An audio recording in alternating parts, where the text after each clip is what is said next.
pessoal, hoje o nosso grupo vai falar sobre manga, composto por mim, Maria Olívia, Dalberto, João Vitor e Patrick. Então vamos falar um pouco sobre o Mangifera indica. Temos aqui a classificação científica, o reino, a divisão, a classe, a ordem, a família, o gênero e a espécie, que é a M indica. Bom, vamos falar um pouco agora sobre a origem da manga. Segundo os estudos, ela é originária da Índia e possui registros de existência na Ásia por volta de 500 anos antes de Cristo. Da Ásia, ela foi levada às Filipinas, onde tem registros dela por volta do século XV, e até chegar nos outros continentes, né? Na África, chegou na América, no Brasil, pelos colonizadores portugueses, que foram quem trouxeram as mesmas. Então, uma descrição, vamos fazer um apanhado da descrição geral da manga. Elas podem atingir até 30 metros de altura e 6 metros de largura. Fiz questão de deixar frisado aí, por mais que não seja comum, né? Porque o mais comum é que tenha 3 metros de altura, no máximo, né? Os pés convencionais que tem no quintal de casa, né? Mas as grandes plantações conseguem chegar a isso aí. E suas folhas possuem entre 15 e 35 centímetros de comprimento e entre 6 e 16 centímetros de largura. As flores são diminutas em inflorescências paniculadas nas extremidades dos ramos. O que são paniculadas? É um tipo de inflorescência indefinida, composta formada por um conjunto de racemos. Deixei aí a descrição para consulta de quem precisar, não lembrar o que é as paniculadas, né? As sementes, quando plantadas em solo fértil e bem irrigado, podem germinar com facilidade e originar novas árvores de crescimento rápido nos primeiros anos. A mangueira ela tem se disseminado, né, pelo Brasil, né, por onde ela se estabelece bem, através desse tipo de propagação pelas sementes. E dessa forma ela tem se disseminado, mas chegam a ser uma ameaça à vegetação nativa quando sua cultura não tem um manejo adequado. Propriedades nutricionais. Vamos falar um pouco também sobre as propriedades nutricionais da manga. Eu selecionei aqui as principais, né? Ela possui 15% de açúcar, até 15% em média, até 1% de proteína, tem uma quantidade significativa de vitaminas, minerais, antioxidantes, possui vitaminas muito importantes para o organismo, que é a vitamina A, B, C, tem alta quantidade de ferro, é indicada para tratamentos de anemia justamente pela quantidade de ferro, benéfica para mulheres grávidas, ela é benéfica também para câimbras, estresse, problemas cardíacos, devido às altas concentrações que ela possui de potássio e de magnésio, e também auxilia os que sofrem de acidose. Facilita a digestão, ela também é utilizada em afecções pulmonares, bronquite asmática, bronquite catarral e tosse, gengivas inflamadas, úlcera de decúbito, escaras e úlceras varicosas. Essas propriedades ela tem a capacidade de auxiliar. Sobre cultivo, eu vou estar falando aqui sobre as melhores condições de cultivo da instalação das plantações de manga. Climas tropicais e subtropicais é onde ela mais se desenvolve bem, né? É o clima ideal para o seu cultivo. Uma boa drenagem e um solo ligeiramente ácido contribui também para o seu desenvolvimento. Quando são regadas regularmente, né, quando jovens, isso ajuda no seu estabelecimento, porém, ao atingirem a maturidade, elas devem ser regadas com intervalos entre 10 e 15 dias. Cerca de 4 a 5 meses após a floração, elas estão maduras. E quando a manga já chegou em seu tamanho final, ela está pronta para ser colhida, ela se torna fácil de ser tirada do pé. Bom, em relação aos parâmetros climáticos, né? A radiação solar, ela vai ser absorvida, né, pela folha para ter o desenvolvimento e processamento do, do carbono da água, para o desenvolvimento de açúcar, né, fotossimilado. O que vai interferir aí, caso tenha alguma variação no ciclo vegetativo da planta também, porque está diretamente ligado à condição de crescer e desenvolver dela, já que quem é responsável por isso é os fotoassimilados. O que também pode interferir, porque também são eles que são distribuídos aos frutos, né, para o seu crescimento, no período de desenvolvimento desses frutos, até quem sabe no período de reprodução. Sendo então ele de grande importância em todos os ciclos da planta, tanto na questão de crescimento, quanto na floração, mais especificamente reprodutiva, né, parte reprodutiva, quanto na frutificação, que é o desenvolvimento do fruto.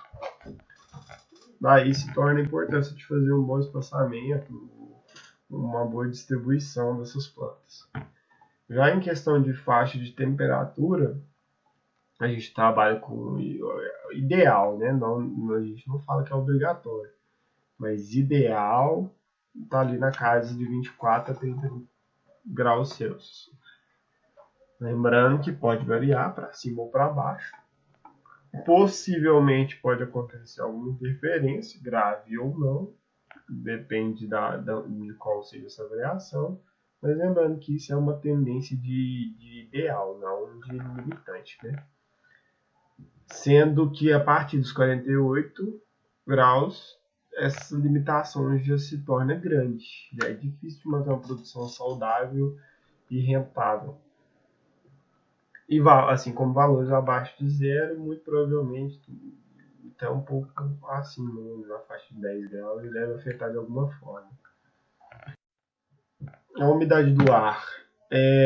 A umidade do ar durante o ciclo da cultura da mangueira ela vai ser importante na questão de favorecimento de pragas e doenças, principalmente doenças fúngicas, né, que temperatura e umidade favorecem muito o desenvolvimento delas. Quando há outros valores, né, são associados aí justamente essa questão de temperaturas elevadas, vai propiciar esse aumento de doenças, e isso já vai favorecer a perda econômica, ou justamente pela baixa produtiva que provavelmente vai causar, ainda pelos gastos que você vai ter que entrar, né, com algum tipo de método contra a doença, e pode ainda inviabilizar os frutos, se não atrapalhar o desenvolvimento deles, pode inviabilizar ou tornar eles menos rentáveis, né? Menos bem visto no mercado. A velocidade do ventre aí é outro parâmetro que a gente tem com importância na condição da produção da frutífera, devido a afetar o processo de evapotranspiração da planta, acelerando ele, o que pode trazer um problema para a planta de perda de água, como também às vezes atrapalhar, né, o fluxo de massa que tem lá dentro, de água e seiva. Porque a remoção justamente ela depende do vento e como que ele está trabalhando, né? Porque de acordo com como o ar vai se tornando, como ele vai ficando ali, ele vai favorecer ou desfavorecer mais no caso, né, a transpiração direta da planta, sendo que se a umidade relativa for muito alta, muito provavelmente a planta não vai ter uma reposição, né, da transpiração, a manutenção dela, o que vai atrapalhar na absorção de solução do solo. Ou então, se tiver extremamente seco, pode vir a aumentar demais essa transpiração e acabar causando algum tipo de transtorno interno da planta. A precipitação pluviométrica. Vamos falar das exigências que a cultura tem com relação às condições pluviométricas e hídricas, né? Ela é uma cultura que tem uma resistência razoável, boa à seca, né? Já que ela tem um sistema radicular profundo, o que ele pode acabar atingindo vias circulares de recursos hídricos mais longínquos, né? E aí isso favorece a capacidade de crescimento e desenvolvimento dela perante condições de seca, porque a seca acontece lá fora, mas na absorção dela ainda tem uma capacidade de obtenção de água. Agora, a condição de chuva excessiva, com temperaturas altas, né, vai entrar naquela condição de pragas e doenças que foi citada lá em cima, o que também vai desfavorecer a cultura. Mas, lembrando que aí já não é uma condição de a água ser em excesso possa prejudicar diretamente. Ela pode causar outras coisas. Aliás, também pode ser porque ela pode causar algum tipo de dano ou injúria à sua cultura em cargas hídricas muito, muito altas, né? Manejo e adubação. Então, a adubação de plantio, né? Ela vai depender da análise do solo, igual qualquer outra cultura. Isso é indicado, né? Para qualquer tipo de cultura, fazer análise antes. Os fertilizantes minerais e orgânicos que vão nela já vão direto em cova, misturados a qualquer outro procedimento que você pode fazer, de matéria orgânica e juntar a cova e aquela terra que vai ser sobrecarregada acima dela. E depois juntar o transplantio, né? A adubação de formação dela deve iniciar aí depois de 50, 60 dias de plantio, onde você vai distribuir os fertilizantes na área que projeta a copa ali, né, em volta do cerne dela, do caule. Mantenha uma distância de 20 centímetros para não estar afetando a planta, algum tipo de queimadura, algum processo de perda de raiz. A adubação orgânica que você vai fazer é aplicar aí de 20 a 30 litros de esterco por cova, né, no plantio, como eu tinha dito, fazer a mistura de fertilizante, esterco e a terra solta. Pelo menos aí uma vez por ano você vai fazer essa adubação de manutenção também, em volta da copa. Adubação de produção. A partir de 3 anos de produção, os fertilizantes já deverão ser aplicados em sulcos que vão ser abertos, né, na lateral da planta, lógico, tomando cuidado com o desenvolvimento radicular dela, para não afetar de alguma forma. E a cada ano, o lado que você vai adubar, ele deve variar, para não ter uma sobrecarga de um lado e para ter uma distribuição melhor desses nutrientes. A localização desse suco, então, deve ser, como eu disse, limitada pela copa, mas também pela condição de raiz e também por onde que vai ter um molhamento, caso seja irrigado, né, na planta, para favorecer o desenvolvimento da solução. Após a colheita, então, faz uma aplicação de 50% de nitrogênio, 100% de fósforo e 25% de potássio, para ela reiniciar o ciclo. Antes da indução, então, se aplica 20% de potássio e na floração se aplica aí 15% desse potássio também. Tudo isso para ajudar no desenvolvimento da parte floral e também na capacidade fecundativa e também de desenvolvimento do fruto. E 50 dias após o pegamento dos frutos, aplicar aí nitrogênio a 20% e potássio 15%, justamente para favorecer o desenvolvimento desses frutos. A adubação de micronutrientes ela deve ser mais comum aí a questão do zinco e o boro. Aí a correção de deficiência também poderá ser realizada por meio de alguma aplicação foliar, o que provavelmente vai ser mais visto, ou via solo para essa planta. Isso se dá a partir de análise foliar propriamente, né? Fornecimento de calcário aí deve ser considerado, deve ser bem considerado devido à demanda boa que tem a mangueira por calcário, e recomenda-se associar a calagem à aplicação do gesso para atingir a profundidade, justamente pelo sistema reticular dela ser bem profundo. Algumas variedades que se tem dessas de manga aí aqui em ciclo, né? É a espada e a rosa no Brasil, a Alice na Flórida, o carabão nas Filipinas, essas Brooks, né, na Austrália e a San Felipe lá em Cuba. São as mais trabalhadas. Bom, pessoal, eu vou falar para vocês sobre as principais doenças da mangueira. A podridão seca da mangueira, né, o sintoma dela inicia nos ponteiros da copa e pode progredir para os ramos.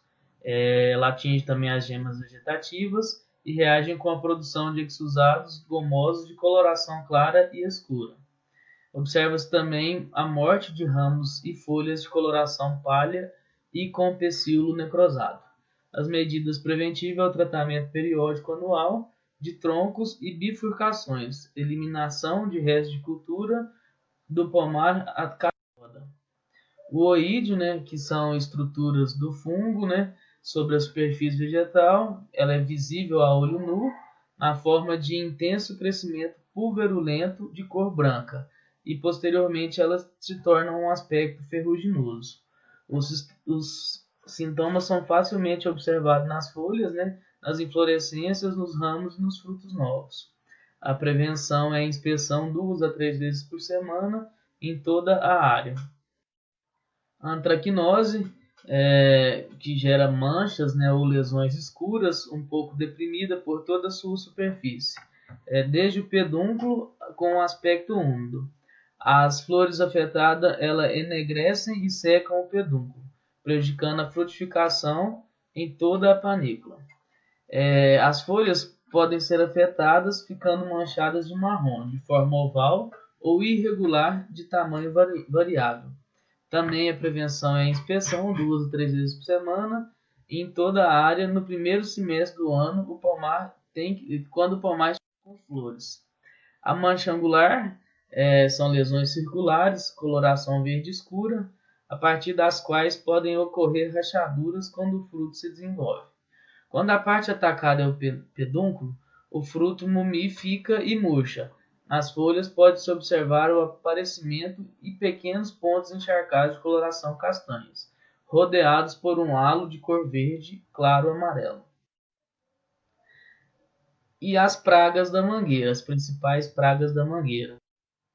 As principais pragas são a mosca das frutas, o Microlepidópteros da inflorescência e os pulgões. A prevenção, né, um controle geral, é o uso de inseticidas. Na escolha do inseticida deve-se levar em consideração o efeito sobre os inimigos naturais, a toxicidade para o homem e o ambiente e também o custo por hectare para não inviabilizar o cultivo da cultura. Obrigado a todos. Eu vou falar um pouco sobre o uso e consumo da manga. A manga pode ser consumida in natura, né, a fruta in natura, na fabricação de doces, de compotas, sucos, geleias, purês, sorvetes, mousses, entre outras inúmeras finalidades. Os principais países produtores são a Índia, que a Índia produz em média 2,74 milhões de hectares, com a produção de 23,85 milhões de toneladas por ano. Também temos a China, a Tailândia, o México, a Indonésia e o Brasil. Os principais estados produtores no Brasil são São Paulo e Minas Gerais, sendo que no norte de Minas representa cerca de 10% de todo o Brasil, de todo o Brasil que é cultivado com manga, né? São 25 mil hectares, sendo 600 a 700 toneladas por ano. A importância econômica e social envolve um grande volume anual de negócios voltados para os mercados interno e externo, que são a exportação, e a importação, que são os negócios gerados dentro do próprio país produtor, um elevado coeficiente de geração de empregos diretos, desde a colheita até ao manejo da cultura, né, do pomar de manga. Colheita e pós-colheita. Os índices de colheita, eles são baseados em sua maioria em características relacionadas à forma e aspecto do fruto. Geralmente dos 110 a 120 dias após a floração, os frutos encontram-se em ponto de colheita. Quando os frutos destinam-se a mercados distantes do ponto de colheita, eles podem ser colhidos com teor de sólidos solúveis totais de 7 a 8 Brix, e para os mercados regionais com 10 Brix. As variações da cor da polpa. O que é o Brix? O Brix é a medida utilizada para medir a quantidade aproximada de açúcares em uma solução. Então, quanto maior o Brix da manga, mais doce ela será, que é um parâmetro utilizado nos mercados para vender e para colheita também. O mercado. A manga do Brasil tem um mercado interno como a principal fonte de escoamento da produção. Então, a maior parte que o Brasil produz, o próprio país consome. A exportação é menor do que a importação. O principal objetivo dos produtores de manga no mercado interno é a regularidade na oferta.